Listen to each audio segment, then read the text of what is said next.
नमस्ते, नमस्कार, सत श्री अकाल और आदाब श्रोताओं।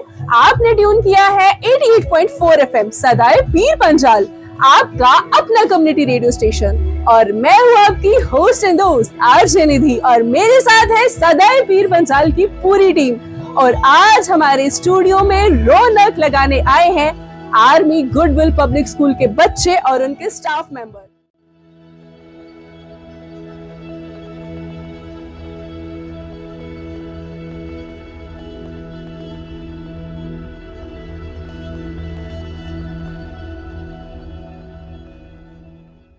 Good morning, everyone. I am Manvi Salyal, a student of Army Goodwill Public School, Rajouri.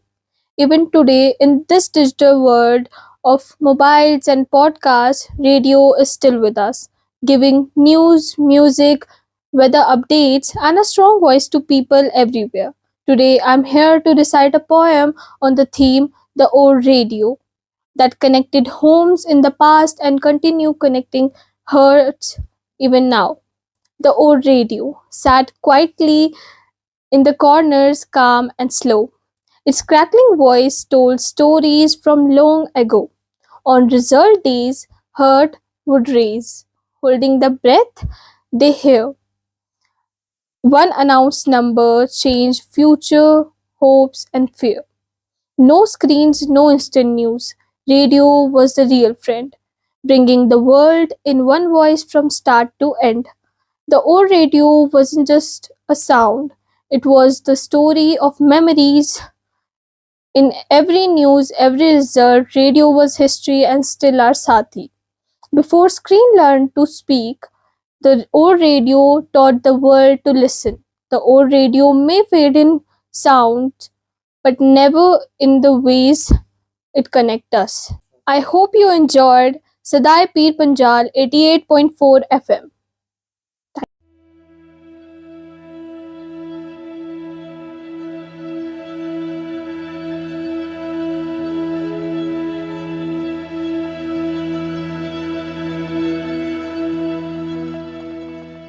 Greetings to everyone. I am Nadia Mujahid, a student of Army Goodwill Public School, Rajouri, and today I am here to recite a poem on radio, The Voice That Lives Forever.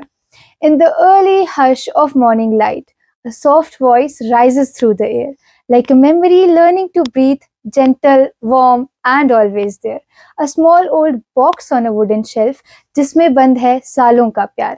It speaks to hearts, not to eyes. हर दिल तक जाता इसका इजहार. No flashing screens, no restless eyes, just words that travel heart to heart.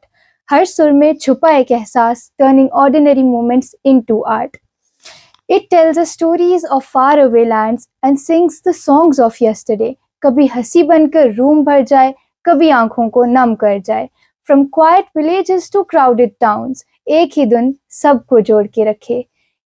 एक ही धुन सबको जोड़ के रखे. रेडियो हम सबको सच्चो साथी है. Radio teaches us to listen slowly. ये सिखाता सुकून का रास्ता. From quiet villages to crowded towns, एक ही धुन सबको जोड़ के रखे. रेडियो हम सबको सच्चो साथी है. Radio teaches us to listen slowly. ये सिखाता सुकून का रास्ता. गोजरी दिल के आवाज दिला तक जावे. When old melodies float again, time gently turns around. Grandmother's laughter, father's smile in every note that is found. It carries hope on unseen wings, पहाड़ों से मैदानों तक. हर कार खुशी लावे. Simple, humble, yet so strong, a friend in every weather and year. Radio never asked for much, yet stayed forever near. Let the airwaves forever flow with stories, songs, and light. Radio, a timeless heartbeat, जो अंधेरों को भी कर दे bright. At last, I would like to say, radio is our pride. Radio हमारा गर्व है. Radio हमारो फख्र है. Thank you, Radio Sadae Peer Panjal 88.4 FM, for providing me this opportunity. Thank you so much.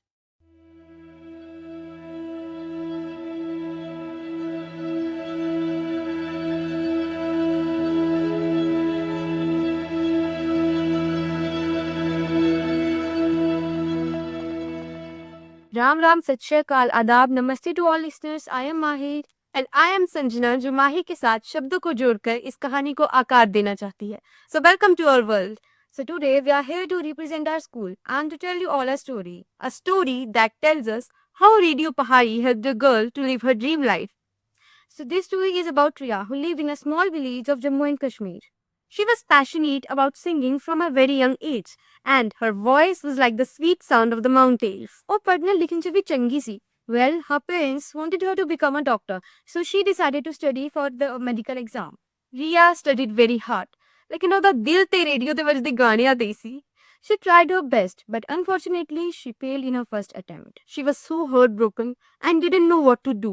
Even her parents were so disappointed. The weight of their disappointment was crushing her and she began to doubt her own abilities. ਉਹਦੇ parents ਨੇ decide ਕੀਤਾ ਕਿ ਹੁਣ ਉਹ ਰੀਆ ਨੂੰ medical college ਲਈ ਭੇਜ ਦੇਣਗੇ. And this is a very big thing because आज से 10-12 साल पहले कोई भी माँ बाप अपनी बेटी को अकेले पढ़ने के लिए इतनी दूर कभी नहीं भेजते. Well, once again, Riya buried her feelings inside her heart and followed her parents. Again, she started studying and she was trying her best to fit into the mold. ਉਹਨੇ ਤਾਂ ਇਹ ਸੋਚ ਲਿਆ ਸੀ ਕਿ ਹੁਣ ਉਹ ਆਪਣੇ ਸਿੰਗਿੰਗ ਦੇ ਸੁਪਨੇ ਨੂੰ ਕਦੇ ਪੂਰਾ ਹੀ ਨਹੀਂ ਕਰ ਸਕਦੀ, ਲੇਕਿਨ ਰੱਬ ਨੇ ਉਹਦੇ ਲਈ ਕੁਝ ਹੋਰ ਹੀ ਸੋਚਿਆ ਸੀ. Once, her coaching institute organized a music fest for all the students where she also participated. Riya also took part in that fest and she sang a very melodious Pahari song. Everyone was mesmerized by her performance. Coincidentally, Radio Log Views Fest which I sang. They heard Riya's song and they were mesmerized by her voice. So they invited her to a show. She was thrilled and nervous at the same time, but she agreed to sing. The day of the recording arrived. Riya stepped into the studio with a mix of excitement and nervousness. She sang her heart out, and the theme of radio was blown out by her performance. They offered her a regular spot on their show. As her popularity grew up, her parents began to see the world with a different light. They realized that their daughter's passion and talent has been worth it, and they supported her.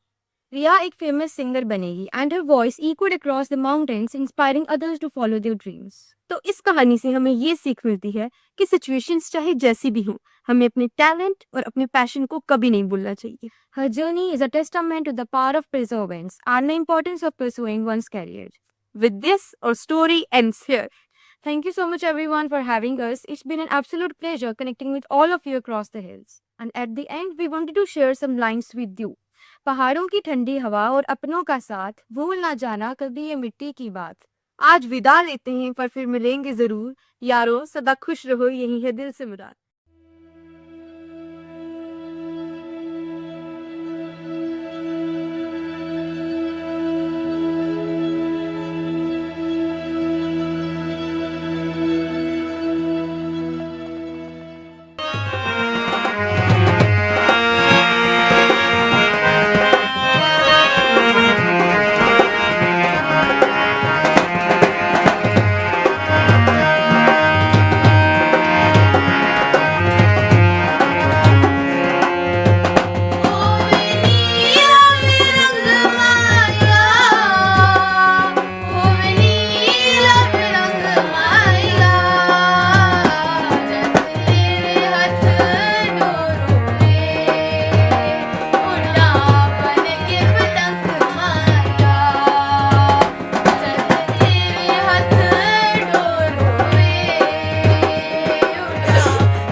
नमस्कार। राजौरी, नौशहरा, सुंदरबनी, कालाकोट और पीर पंजाल के हर कोने तक मेरी आवाज सुन रहे सारे प्यारे लिसनर्स को मैं हूं आपकी अपनी आवाज, आपकी अपनी आरजे निधि। और आज का दिन थोड़ा खास है क्योंकि आज का दिन सिर्फ एक नॉर्मल दिन नहीं है। आज हम सेलिब्रेट कर रहे हैं रेडियो डे। आज हम सेलिब्रेट कर रहे हैं उस आवाज को जो बिना चेहरा दिखाए भी दिल तक पहुंच जाती है, उस मीडियम को जो ना स्क्रीन मांगता है ना हाई स्पीड इंटरनेट, बस एक छोटा सा रेडियो या मोबाइल और फिर आवाज सीधा आपके दिल तक। सोचिए जरा, जब सुबह सुबह अलार्म से पहले रेडियो की आवाज आती है, गुड मॉर्निंग राजौरी, तो लगता है जैसे कोई अपना उठा रहा हो। जब बारिश हो रही हो और रेडियो पर पुराने गीत चल रहे हो, जब रात को नींद ना आए तो रेडियो एक अच्छा दोस्त बन जाता है जो बिना सवाल पूछे आपके साथ बैठ जाता है। रेडियो सिर्फ एंटरटेनमेंट नहीं है दोस्तों, रेडियो एक रिश्ता है, रेडियो एक एहसास है, रेडियो एक जरिया है जिससे गांव, शहर, पहाड़, मैदान सब एक ही धुन पर जुड़ जाते हैं। आज के जमाने में जब हर चीज स्क्रीन के पीछे चली गई है, जब हर चेहरा फिल्टर के साथ दिख रहा है, तब रेडियो एक ऐसा माध्यम है जहां आवाज असली होती, जहां इमोशंस एडिटेड नहीं होते, जहां बात दिल से निकलती है और सीधा दिल तक पहुंचती है। पीर पंजाल के पहाड़ों के बीच जहां कभी नेटवर्क आता है, कभी चला जाता है, जहां इंटरनेट स्लो हो जाता है, वहां रेडियो कभी स्लो नहीं होता। रेडियो हर मौसम में साथ देता है, ठंड हो, गर्मी हो, बारिश हो या बर्फ, रेडियो की आवाज हर घर तक पहुंच जाती है। ये सिर्फ एक टेक्नोलॉजी नहीं है दोस्तों, ये एक जिम्मेदारी है। जिम्मेदारी सच बोलने की, जिम्मेदारी लोगों को जोड़ने की, जिम्मेदारी उनकी आवाज बनने की जो अपनी बात खुद नहीं रख पाते। जब कोई किसान सुबह खेत जाते हुए रेडियो सुनता है तो उससे सिर्फ गाने नहीं मिलते, उसे अपने हक की बात भी मिलती है। जब कोई स्टूडेंट तैयारी करते हुए रेडियो सुनता है तो उसे सिर्फ म्यूजिक नहीं, उसे मोटिवेशन भी मिलता है। रेडियो ने हमें हंसाया, रेडियो ने हमें रुलाया, रेडियो ने हमें खबर दी, रेडियो ने हमें जगाया। कभी देश की शहीदों की कहानी सुनाई तो कभी अपनी शहर के अनसंग हीरोज को पहचान दी। और आज रेडियो डे पर हम ये महसूस करते हैं कि रेडियो सिर्फ आरजे की आवाज नहीं होता, रेडियो आप सबकी आवाज होता है। जब आप कॉल करते हैं, जब आप अपनी कहानी सुनाते हैं, जब आप अपनी मुश्किलें शेयर करते हैं, तो रेडियो जिंदा होता है। तन्हाई कम महसूस होती होगी। रेडियो डे सिर्फ सेलिब्रेशन का दिन नहीं है, ये दिन एक रिमाइंडर है कि हम अपनी आवाज का इस्तेमाल कैसे कर रहे हैं, कि कहीं हम अपनी आवाज से नफरत तो नहीं फैला रहे या मोहब्बत फैला रहे हैं। क्या हम अपनी आवाज से लोगों को तोड़ रहे हैं या जोड़ रहे हैं। सदाए पीर पंजाल 88.4 FM सिर्फ एक स्टेशन नहीं श्रोताओं, ये एक मिशन है। अपनी जुबान अपना ख्याल सिर्फ एक लाइन नहीं, ये एक जिम्मेदारी है कि हम यहाँ के लोगों की बात करें, यहाँ के मसलों पर बात करें, यहाँ के हीरोज को याद करें और यहाँ के मुस्तकबिल को रोशन करें। आज रेडियो डे पर हम आपसे ये वादा करते हैं कि हम आपकी आवाज बने रहेंगे, आपके शहर की बात करते रहेंगे, आपके गांव की कहानी सुनाते रहेंगे, आपके बच्चों के सपनों को हिम्मत देते रहेंगे और आपके बुजुर्गों के तजुर्बे को सलाम करते रहेंगे। तो दोस्तों, आज रेडियो डे पर एक छोटी सी गुजारिश, जब आप रेडियो सुने तो सिर्फ सुनिएगा नहीं, महसूस कीजिएगा, क्योंकि रेडियो सिर्फ आवाज नहीं, रेडियो एक जज्बा है। अपने घर के किसी कोने में रेडियो को फिर से जगाइए। अपने मोबाइल पर 88.4 FM ऑन कीजिए, अपनी आवाज हमें भेजिए, क्योंकि ये रेडियो आपका है, ये आवाज आपकी है। चाहे दुनिया कितनी ही डिजिटल क्यों ना हो जाए, आवाज का जादू कभी खत्म नहीं होता। रेडियो जिंदा था, जिंदा है और रेडियो हमेशा जिंदा रहेगा। इस जज्बे के साथ, इसी मोहब्बत के साथ और इसी आवाज के साथ happy radio day Rajouri, happy radio day खिताए पीर पंजाल। सुनते रहिए सदाए पीर पंजाल 88.4 FM, अपनी जुबान अपना ख्याल।